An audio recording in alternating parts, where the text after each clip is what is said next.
கர்நாடக ஆளுநர் பாஜகவுக்காக பிரச்சாரத்தை தொடங்கிவிட்டாரா? கர்நாடகாவில் மேகதாது அணை கட்ட நிலம் கையகப்படுத்தப்படும் அப்படின்னும் அதுக்கு ஈக்குவலான நிலம் வனத்துறைக்கு வழங்கப்படும் அப்படின்னும் கர்நாடக ஆளுநர் தாவர் சந்த் கெலாட் குடியரசு தின விழா உரையில பேசியிருக்கார். மேகதாது அணை கர்நாடகாவில் ராம்நகர் மாவட்டத்தில் துணை முதலமைச்சர் சிவகுமாரின் கனகபுரா தொகுதிக்குட்பட்டதா இருக்கு. ஏற்கனவே துணை முதலமைச்சராகவும் நீர்வளத்துறை அமைச்சராகவும் இருக்கும் DK சிவகுமார் கர்நாடகாவில் காங்கிரஸ் ஆட்சி காலத்திலேயே மேகதாது அணை கட்டி முடிக்கப்படும் அப்படின்னு சொல்லியிருக்காரு. இந்த அணை வனப்பகுதியில அமைய இருக்கிறதால மத்திய அரசின் அனுமதி தேவை. இதுக்காக திட்ட அறிக்கை தயாரிக்கப்பட்டு மத்திய அரசு கிட்ட அனுப்பப்பட்டிருக்கு. ஆனா எந்த ஒரு அனுமதியும் மத்திய அரசு தரல. இதுக்கு காரணம் இல்லாம கிடையாது. கர்நாடகாவில் அணை கட்டும் போது தமிழகத்தின் ஒப்புதலை பெற வேண்டும் அப்படின்னு உச்சநீதிமன்றம் தீர்ப்பு இருக்கு. இப்பவும் மேகதாது தொடர்பான வழக்கு உச்சநீதிமன்றத்தில் நிலுவையில் இருக்கு. பெங்களூருவில் தமிழர்கள் அதிகம் வசிக்கிறதால பெங்களூருக்கு குடிநீர் வழங்கவே அணை கட்டப்படுவதாக கர்நாடகா சொல்றாங்க. ஏற்கனவே பெங்களூருவுக்கு எவ்வளவு குடிநீர் காவிரியிலிருந்து பெறப்படணும் அப்படின்னு அளவு நிர்ணயிக்கப்பட்டிருக்கு. காவிரி நடுவர் மன்ற உத்தரவின்படி 4.75 TMC அளவு தண்ணீரை பயன்படுத்திக் கொள்ளலாம். ஆனால் தொழிற்சாலை பயன்பாட்டிற்கு கூட காவிரி நீரை பயன்படுத்தும் நிலையை கர்நாடகா பின்பற்றாங்க.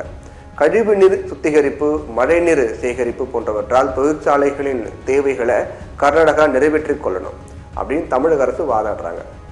1250 கிலோமீட்டர் நீளமுள்ள பெங்களூருவில் ஆண்டுக்கு சராசரியாக 750 மில்லிமீட்டர் மழை பெய்கிறதால சுமார் 33 TMC தண்ணீர் கிடைக்கும் அப்படின்னு எதிர்பார்க்கப்படுது. மழைநீர் வடிகால்களின் பரந்த வலையமைப்பிலிருந்து வரக்கூடிய தண்ணீரை பயன்படுத்துவது ஏரிகளில் இணைந்து நிலத்தடி நீரை மறுசீரமைக்க உதவும். ஆனால் இதுக்கான எந்த ஒரு கட்டமைப்பையும் கர்நாடகா உறுதிப்படுத்தல. மாறா காவிரி நீரை முழுமையாக எடுத்துக்கொண்டு தமிழகத்திற்கு வெள்ளம் வந்தால் மட்டுமே திறந்து விடுவோம் அப்படிங்கிற நிலைப்பாட்டிலேயே இருந்து வராங்க கர்நாடகா. நகர திட்டமிடலாளரும் நீர் பாதுகாப்பு நிபுணருமான S. விஸ்வநாத் இந்துஸ்தான் டைம்ஸ்க்கு ஒரு பேட்டி கொடுத்திருக்காரு. அரசாங்கத்தின் கணிப்புகள் பெரும்பாலும் அரசியல் நோக்கங்களோட மிகைப்படுத்தப்பட்டவை. பெங்களூருவில் இப்போ 1470 MLT தண்ணீர் கிடைக்குது. அது மட்டும் இல்லாமல் நகரில் 600 MLT நிலத்தடி நீர் இருக்கு. நகரத்தில் இப்போ இருக்கக்கூடிய மக்கள் தொகையில ஒவ்வொரு 150 லிட்டர் தண்ணீர் கிடைத்தாலும், ஒவ்வொருவருக்கும் 150 லிட்டர் தண்ணீர் கிடைச்சாலும் முழு நகரத்திற்கு போதுமான தண்ணீர் கிடைக்கும் அப்படிங்கிறார். இன்னும் தொடர்ந்து அவர் பேசும்போது பற்றாக்குறை இருப்பதாக சொல்லக்கூடிய பெரும்பாலான கணக்கீடுகள் நிலத்தடி நீரை கருத்தில் கொள்ளாம தனிநபர் 200 லிட்டர் கணக்கீட்டை அடிப்படையாக கொண்டவை. ஐரோப்பிய தரவுகளின்படி தனிநபர் 100 லிட்டர் என்பது நல்ல அளவுதான். இப்போதைய நீர் வழங்கல் பெங்களூரு மழைநீரில் பாதியாவது சேகரித்து சாக்கடை நீரை மறுசுழற்சி செய்வதன் மூலம் 2050 வரை பெங்களூருவுக்கு எந்த பிரச்சனையும் இருக்காது அப்படிங்கிறதா உண்மையின் அவர் ரொம்ப அழகா விளக்கமா சொல்லியிருக்காரு. அதனால மேகதாது அணை விவகாரத்தில் கர்நாடகா போடக்கூடிய வேடங்களை மத்திய அரசின் ஏஜென்டான ஆளுநர் தாவர் சந்த் கெலாட்டும் போடுவதும் மேகதாது கட்டியே தீர்வோம் அப்படின்னு பேசுவதும் தேவையற்ற அரசியல். கர்நாடகாவில் பாஜகவுக்காக செய்யப்படும் மக்களவை தேர்தல் பிரச்சாரமாக இது இருக்கா அப்படிங்கிற கேள்வியும் எழுது.